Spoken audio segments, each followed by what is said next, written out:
Very happy to say alongside me, David Solomon of Goldman Sachs. David, good afternoon.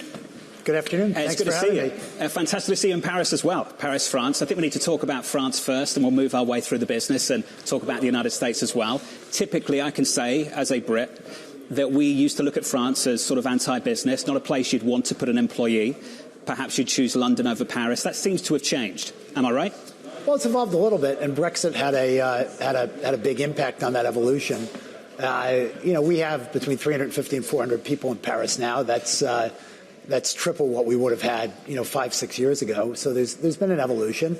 I do think it's still a complex place for a professional services person to put an employee.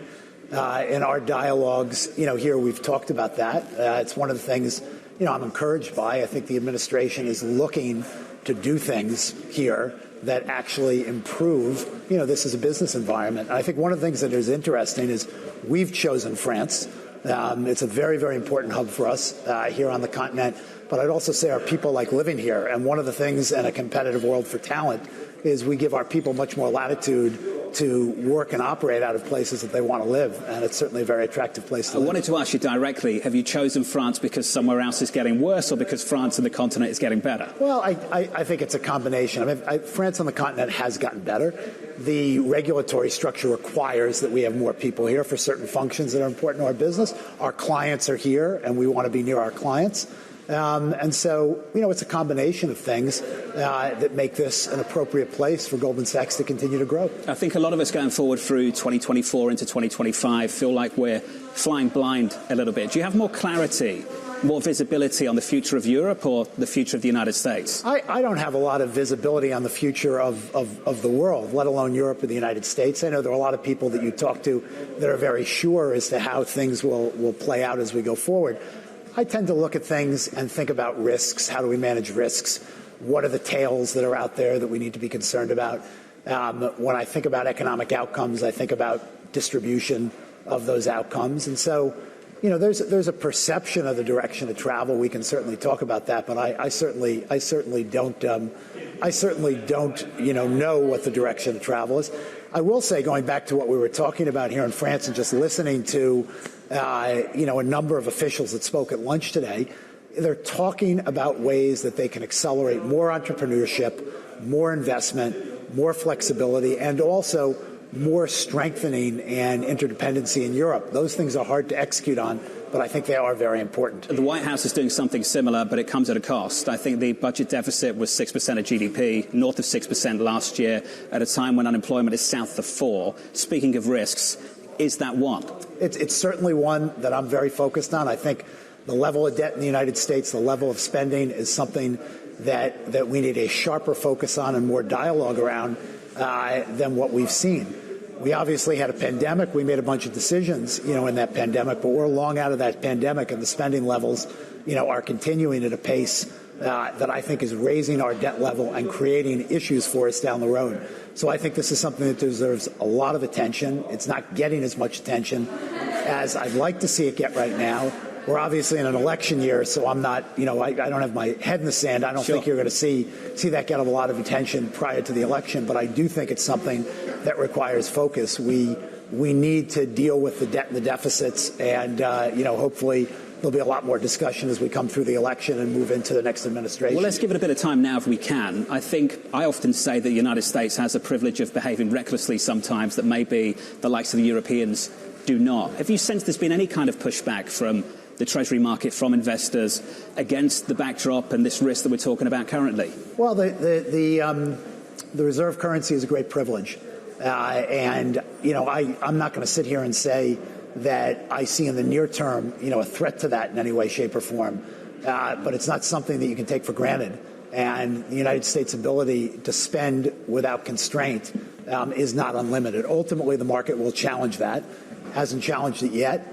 I'm not saying that's something that's coming soon, but it's certainly something that we should be very cognizant of and very protective of. Do you think the experience of the UK a couple of years back was maybe a case study for what we could face in America? Well, that was a disruption to the gilt market, and it's one of the things I think you need to be concerned about. It's a risk issue I've highlighted before. At the time, the Bank of England had to reverse its course and become very accommodative to deal with that blip in the markets. We've had disruptions of the Treasury market before. We certainly had a disruption in March 2020. To the degree that we had a significant disruption in the Treasury market sometime in the future, we don't have a lot of capacity through the banking system to intermediate that. It would require very accommodative policy. If that came at a time where that was not right for the central bank to be accommodative, that would be a risk issue that would have to be monitored. We've had some big moves in the last 3-4 months. I can just think about the start of 2024. We were looking ahead to maybe 7 rate cuts priced into markets from the Federal Reserve, went all the way down to none. I think Jan Hatzius and the team are down to 2, July and November. Big swings in equity markets too, David. Can we talk a little bit about that? I think we're seeing 10% swings in trillion-dollar names post-earnings. Is that good for business, that kind of market environment? Is that what you want to see? The market's the market. And, I think there are a handful of things that are driving these platforms to grow earnings very significantly and gain a larger importance in the overall market capitalization. These hyperscalers, as they're called, I think have enormous competitive advantages in the world that we're operating in. And it's not been surprising, given some of the changes in technology in the last 12 months, that their market caps have accelerated. I don't worry about that from a market perspective. I think markets are relatively efficient. I do worry that the structure of the equity markets, particularly in the United States, but this is true all over the world, are bringing fewer and fewer public companies. And that is concerning. There's obviously an abundance of capital available in private markets, but I do think it's important that we have open, accommodative, strong public markets. There's tremendous disclosure, transparency in public markets. I think that's good for capital deployment. And, I am concerned that the breadth of the public markets is getting a little bit more narrow, and I think that's something for us all to watch and think about. You've got visibility on the pipeline. Do you see that improving at all? Well, it's easy to improve when it was zero. So the IPO market closed. It has opened up. We've seen some very successful IPOs during the course of the first few months of the year. I think the level of IPO activity will pick up in the second half of the year into 2025. It's not going to be as robust as it was during 2021, but I think we'll move back to what I'd call a more normalized environment for IPOs.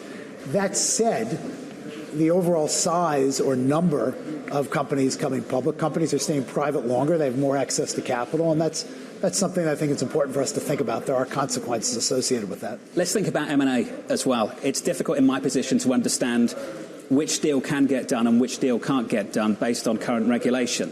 Tapestry, Capri, apparently that's a problem.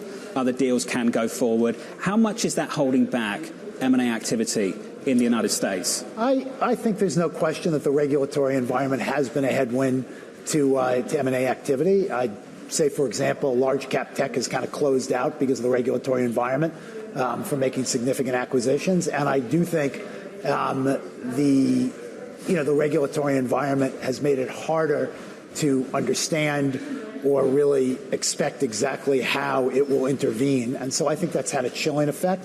That said, the world's a competitive place. Scale matters everywhere you turn.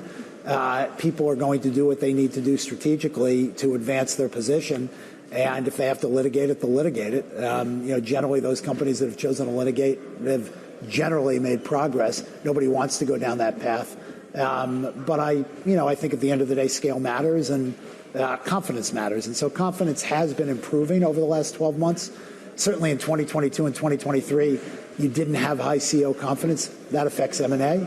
But based on the indicators that we can see, some that are visible, some that aren't, I think dialogue's picking up, and my guess is we'll move back to what I'd call more normalized levels as we finish the year. The stock is picking up on that, up double digits year to date, up something like 60% from the lows of October. I think Oppenheimer said the first quarter was a near perfect print. You must be feeling better, almost vindicated about where this business is going now and how appreciated that is. Well, I've always felt good about Goldman Sachs and the way the business has been positioned for a long, long time. We have a plan. We've made a bunch of decisions over the last 5 or 6 years to execute on that plan. That plan has included our 1GS operating ethos. That plan has included putting more financial resources toward our client franchise and banking and markets, which has allowed us to meaningfully take market share from some of our competitors. We've grown our financing business, financing our clients, which is plays to our strength given the way we're positioned. And we've also made some very strategic decisions over the last 5 years to bring a variety of businesses together in our asset and wealth management business. So we now have a real scaled platform in asset and wealth management, supervising a little less than $3 trillion of assets. And we're seeing margin improvement and growth in that business given the way we've positioned it. So I think the firm is very well positioned. We're executing on our plan. We're staying focused on our clients, and we've always been confident. What we can't control is the environment. Sure. I'd say 2022 and 2023 was not a great environment for our business. The environment's improved. I wouldn't say we're back to kind of, average environment, but we're getting there. And we're going to continue to stay focused on our clients and execute on our plan. Let's talk about leaning into certain parts of the business. Would you be open to more acquisitions, particularly for asset management? We're always, looking to grow and extend our franchise. Great asset or wealth management businesses. You don't buy them. They're generally for sale at certain points in time. You don't get to pick when those points in time are. At the moment, we're very focused on our execution. The bar to do something, very significant or transformative, I say this all the time when I'm asked, would be very, very high. Yeah. But if something came along at some point that we thought could accelerate our journey in asset and wealth management, bring accretive returns, strengthen our position, we'd certainly consider it. But at the moment, we've got a lot to do to drive our organic growth strategy, and we're making good progress. Do you think those opportunities might be in Europe or elsewhere? Well, we made an acquisition in Europe a couple of years ago, NNIP, which has been a good acquisition for us. It doubled the size of our asset management business in Europe, and it added certain capabilities, particularly around sustainable finance, that we felt were strategic for us. So we will, it wasn't in the context of Goldman Sachs, it was a $2 billion acquisition. Sure. It wasn't. But we're going to look. We have a strategy around our asset and wealth management business. We're executing on it. We've been very, very clear that we have room to grow and that we think we can grow this business high single digits and continue to improve the margins. And so we've got room to run, and so we're going to continue on that execution path. You've been acquiring talent as well. The former Dallas Fed president, Mr. Kaplan, is making a comeback. What's he going to be doing? Well, Rob had a long and very, very important career at Goldman Sachs. He ran the investment banking business for a significant period of time. Rob was looking to come back into the business, and we decided he should come home to Goldman Sachs, and we're thrilled that he'll spend time with our clients. Rob has deep client relationships. He'll spend time with our people. He's always been a leader as a mentor, to people. He believes deeply in Goldman Sachs culture, and so he'll be another senior leader that can spend time with all of us, on the culture of Goldman Sachs. We have 4,000 people in Dallas, Texas now, and he adds, it puts another senior leader in Dallas, which is obviously very, very important for us. And he certainly has a view on the macro that our clients are going to want to hear. And so having Rob coordinated with our research team and available to talk to our clients about what we see going on in the macro is another area we can contribute. So we're thrilled to have Rob back as a senior statesman at the firm, and excited that he was excited to come back to Goldman Sachs. When I dial 1-800-GOLDMAN for the Fed call, do I call Jan Hatzius or Mr. Kaplan? You call Jan Hatzius. I keep calling He's our lead economist, but Rob is certainly somebody you should call too. And by the way, I'd be happy to give you opinions on that also, as would John Waldron and 40 other partners. How big is the range of opinions right now? The range of opinions, we have a research opinion, but the range of opinions, it's one of debate. I think one of the things I feel so lucky, there's so many smart partners at Goldman Sachs that are out in the world talking to people, and as you do that, you learn. You bring perspectives to the table, and all those perspectives kind of go into the mindset factory. Jan Hatzius is really, really good at taking data and information and digesting it, and he sits in a very powerful place inside Goldman Sachs, and all of us contribute to that information flow. And so I think that's one of the advantages of the firm.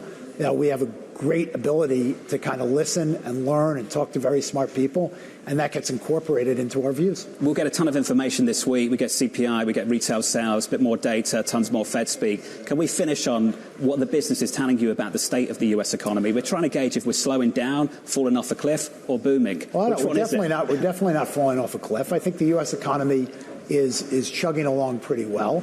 I think the market is set up for pretty much what you see now is what you'll get throughout the rest of 2024. There have been a bunch of data points that indicate a slowing in what I'd call the bottom 25 or 30% of the consumer economy, where people are making different choices and starting to tighten up on some of their spending choices. You've seen some earnings reports in the last few weeks that indicate that. But broadly speaking, the service sector is still relatively strong, and I think the economy is still in pretty good shape.